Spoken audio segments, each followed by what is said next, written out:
না টমটমকে কালার লাগিয়ে দিও না, দিও না বাবা, টমটমের শরীর খারাপ, কালার লাগিয়ে দিও না, ওদের কালার লাগাতে হয় না। হুম, বেলুন ফাটিয়ে দিয়েছে গায়ে।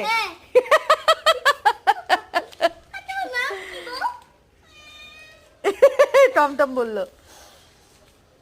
হ্যাঁ হ্যাঁ একটু বস না রে বাবা, একটু তো বস, বসো। কি করছিস এগুলো? আবার তোর পিঙ্ক কালার শেষ হয়ে যাবে, তারপর তুই আবার কান্নাকাটি করবি।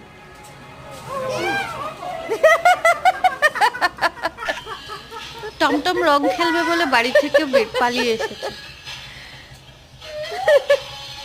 দেখো কি খুশি, রং খেলার জন্য ও নাচানাচি। এই দিদি সোনাকে ডেকে আয়, যা টমটম বেরিয়ে গেছে বলে।